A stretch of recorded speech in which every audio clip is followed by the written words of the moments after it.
Eppur si muove. Et pourtant, elle tourne. Tels étaient les mots de Galilée, répondant à l'Église lui demandant de renier ses idées novatrices d'une nouvelle compréhension de la nature.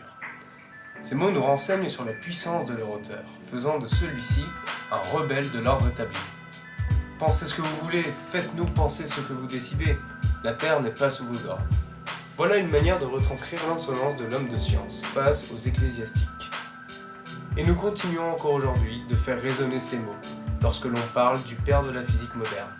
Sûrement pour nous rappeler que toute avancée nécessite de bousculer les mœurs d'une époque. Parce qu'il est un grand nom, nous le citons. Les citations, nous en utilisons depuis que nous apprenons à lire, à écrire. Elles jouent des rôles multiples, en partant d'un principe simple.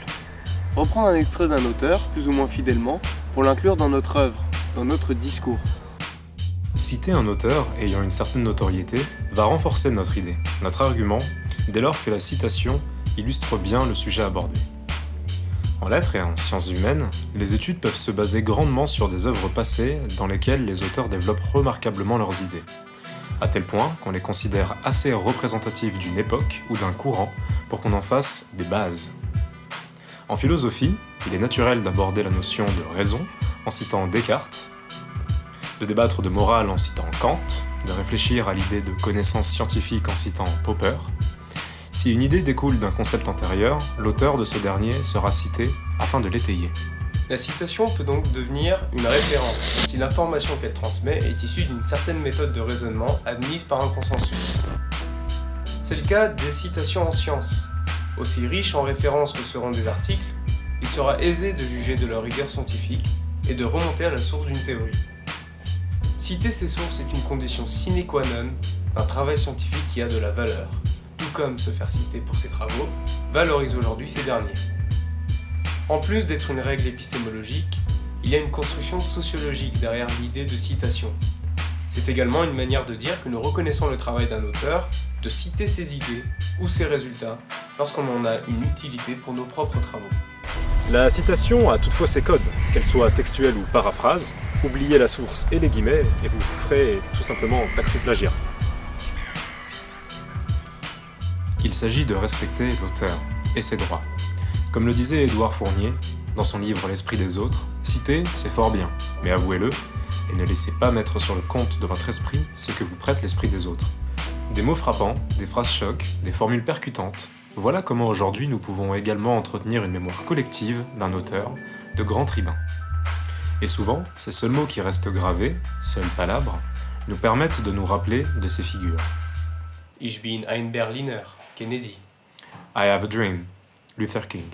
La lecture est un art et tout le monde n'est pas artiste, Madeleine Chapsal. La mode se démode, le style jamais, Coco Chanel. Double ration de frites. Sarkozy. Nous entretenons encore actuellement cette soif de mots frappants, de phrases chocs, de formules percutantes. Et cela, les journalistes l'ont bien compris. Ainsi, souvent, extraire des mots d'un discours ou d'un débat est une commodité dont on use pour résumer l'idée des argumentateurs. Idem, ces derniers se doivent d'utiliser le bon mot pour retenir les attentions, parfois au détriment du fond. Ce qui s'accompagne naturellement d'écueils concernant les citations. Aujourd'hui, les citations connaissent leur lot de mésusages et véhiculent des idées reçues. Quand bien même des propos sont extraits, sourcés et ponctués, sortez-les de leur contexte pour les utiliser dans un autre et vous dénaturez totalement leur sens. Mais surtout, vous tenez à l'auteur des allégations qui ne sont pas nécessairement les siennes. Malheureusement, la mémoire collective gardera souvent ces seuls mots. Souvent, ces seuls mots suffisent et permettent de simplifier une longue tirade. Mais ces seuls mots peuvent sortir du monde auquel ils étaient censés appartenir et devenir la justification d'une pensée tout autre. Parfois, ces seuls mots sont modifiés, voire même inventés. Des citations donc apocryphes. Sans doute avez-vous entendu cette phrase « La religion est l'opium du peuple ». Et sans doute le savez-vous qu'on attribue cette phrase à Karl Marx.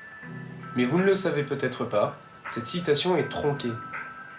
Tirée de la critique de la philosophie du droit de Hegel, la religion est le soupir de la créature opprimée, l'âme d'un monde sans cœur, comme elle est l'esprit des sociétés, d'où l'esprit est exclu. elle est l'opium du peuple. Cela fait tout de suite moins anticlérical que la version tronquée. Parmi les autres types de citations apocryphes, on retrouve très souvent des auteurs modifiés. Victor Hugo aurait écrit ses holorimes. Gall, amant de la reine, à la tour magnanime, Gall, amant de la reine, à la tour magnanime. Du moins, c'est ce que prétend un bon nombre de personnes, car le véritable auteur est Marc Monnier. La célèbre maxime « Rien ne se perd, rien ne se crée, tout se transforme », attribuée à Lavoisier, est quant à elle plus subtile. C'est en réalité une paraphrase du philosophe grec Anaxagore « Rien ne naît ni ne périt, mais des choses déjà existantes se combinent, puis se séparent de nouveau ». De cette maxime, Lavoisier en a énoncé ensuite un principe physique sous une formulation plus élaborée dans son traité élémentaire de la chimie, que l'on réduit sans forcément détruire le sens, car rien ne se perd, rien ne se crée, tout se simplifie. Ces réattributions d'auteurs de citations, le sociologue Robert Merton les explique par ce qu'il nomme l'effet Matthieu, en référence à une phrase de l'Évangile selon Matthieu. À celui qui a, il sera beaucoup donné, et il vivra dans l'abondance. Mais à celui qui n'a rien, il sera à tout prix, même ce qu'il possédait. En d'autres termes, les plus favorisés sont plus avantagés que les autres. On préférera attribuer des citations de personnes moins célèbres à des personnes plus célèbres, pour plus d'impact sans doute. Enfin, il y a des citations carrément inventées, dont l'anachronisme devrait pourtant nous mettre la puce à l'oreille. Une grande victime est Albert Einstein, une icône dont on attribue bien des pensées. Il aurait dit « Si les abeilles venaient à disparaître, l'humanité n'aurait plus que 4 années devant elle ». Alors que cette phrase a été énoncée pour la première fois, 39 ans après sa mort, en 1994, dans une brochure de l'Union nationale de l'apiculture française, manifestant contre la politique agricole européenne.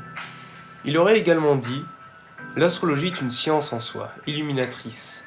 J'ai beaucoup appris grâce à elle et je lui dois beaucoup. Les connaissances géophysiques mettent en relief le pouvoir des étoiles et des planètes sur le destin terrestre. À son tour, en un certain sens, l'astrologie le renforce. C'est pourquoi c'est une espèce d'élixir de vie pour l'humanité. » Cette citation est apparue en 1980 et figura dans des sites astrologiques, et même dans la thèse de sociologie de l'astrologue Elisabeth Tessier, sans qu'aucun membre du jury ne soit troublé par le manque de références, sa thèse ayant fait polémique par ailleurs. En réalité, Einstein avait une mauvaise opinion de l'astrologie, et on lui en fait dire bien d'autres. Pourquoi donc invente-t-on ces citations ? Car avec ces auteurs, il est facile de faire de ces citations des arguments d'autorité. Et comme dit précédemment, ces citations vont étayer des idées que l'on cherche à défendre. D'ailleurs, ces prétendues citations sont rarement accompagnées de sources, n'est-ce pas ? Malheureusement, source de fake news, les citations apocryphes prolifèrent sur les réseaux sociaux, dans des journaux s'inscrivant donc dans la mémoire collective. Que deviennent ces auteurs si nous nous amusons à réinventer leurs pensées en pensant souvent leur rendre hommage, si ce n'est salis par notre envie irrépressible de défendre nos thèses ? Devenons-nous plus crédibles lorsqu'on finit par se rendre compte qu'on a partagé une fausse citation, même si l'idée est louable ? Pour citer Hamlet dans l'acte 3, scène 3, non. Nietzsche le disait lui-même dans Le Gai Savoir, la façon la plus perfide de nuire à une cause, c'est de la défendre avec intention par des arguments fautifs. Donc si vous retombez sur de belles citations, d'Einstein ou de tout autre auteur aussi célèbre soit-il ou soit-elle, vérifiez toujours la source avant de vous empresser de les partager. Une citation retrouvée sur les réseaux sociaux peut être apocryphe. Et pourtant, elle tourne. Ce que n'a pas du tout dit Galilée en fait.